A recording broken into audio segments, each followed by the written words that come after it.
So, every right that you have has a responsibility. If you go into a theater, everybody says that it's against the law, that your freedom of speech is limited and you cannot yell fire in a crowded theater. Wrong! You cannot yell fire in a crowded theater if there is no fire. Why? Because you are responsible for all those people running out of the theater, tripping over each other, breaking their legs, and maybe getting hurt. You are also responsible to the theater owner for all the money that he lost when those people didn't get to see the movie. And you are responsible to each of those people for the money that they paid to see the movie, and you interrupted it, by exercising your freedom of speech. Now, if you are in the theater and all of a sudden you look under the seats and you see a fire, are you violating, anybody's rights by going, fire? No, you could be a hero. You can actually get everybody out of the theater and save everybody's life. So yelling fire in a theater is not a limitation on your First Amendment rights of freedom of speech. What is a limit is your responsibility not to hurt anybody physically with what you say. Now, if I say, gosh, you're really ugly, did I hurt your feelings? Perhaps. Have I, extended or overextended my right to freedom of speech? No. I have a freedom of speech to say anything I want, even if you don't like it. That's what freedom of speech is all about. We're going to talk more about that when we get to the Bill of Rights. This topic is all about rights and privileges. A right you don't have to ask. A privilege somebody else of higher authority is giving you permission. And you have to understand what are rights and what are privileges. Rights derive from property. Do you have a right to walk into a restaurant and say, I'm hungry, feed me, for free? Do you have a right to eat? No. You have a right to eat if it's your food. If it's your property, you can put it anywhere you want, even down your throat. But you do not have a right to anyone else's property. That is a contradiction in terms. If it's not your property, you don't have a right. So you cannot go into a restaurant and say, feed me for free, because the food is not your property. It belongs to somebody else. Do you have a right to free health care? No. Where does your health care come from? Are you going to walk into a doctor's office and say, cure me for free? No, somebody's got to pay that doctor. You want somebody walking into your office and saying, okay, I want you to provide service to me for free? You wouldn't do it.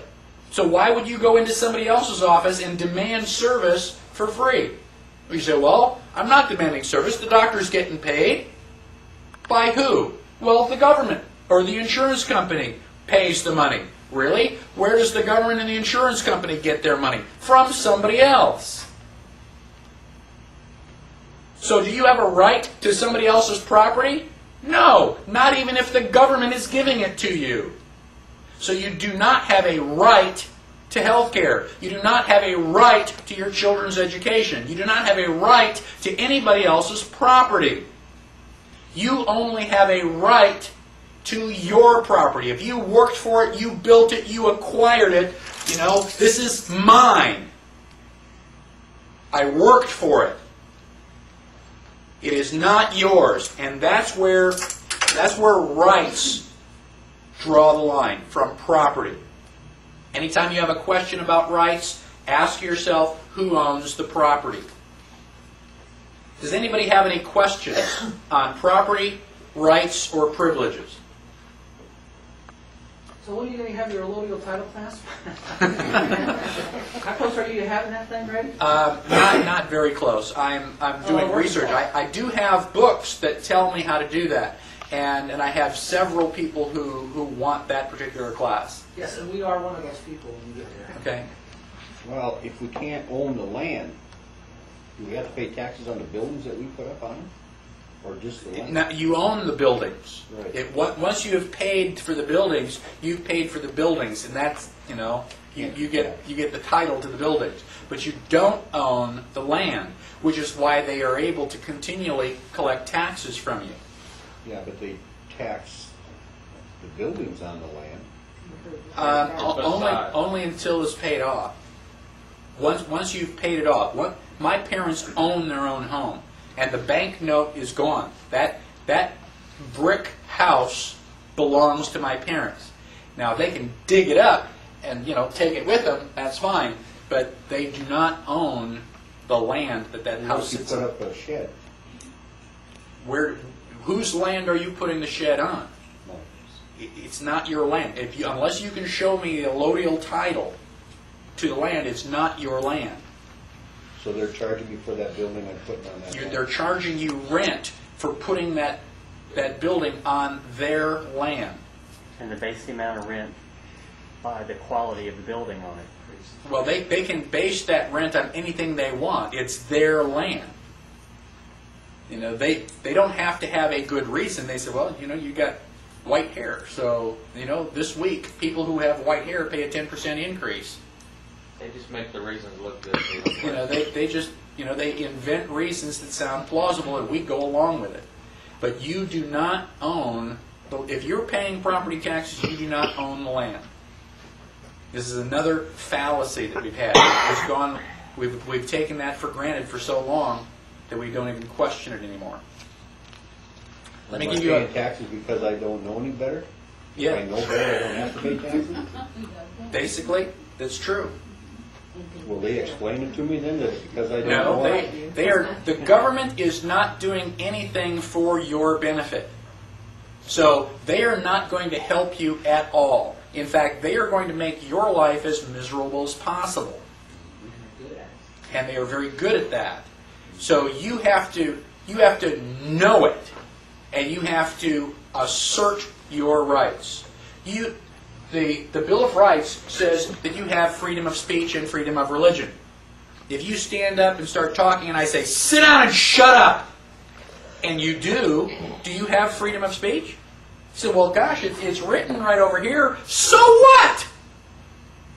The Bill of Rights did not give you your freedom of speech.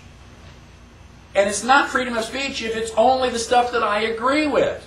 If you and I agree, well, then you don't need freedom of speech because we're cheering for the same baseball team. It's when you get up and say something that I don't particularly like, and I try to shut you up, that you go, no, I'm not going to sit down. I am going to stand here, and I am going to say what I think. I have freedom of speech, and I'm willing to fight for it. Thomas Jefferson said that you only have the rights that you are willing to fight and die for.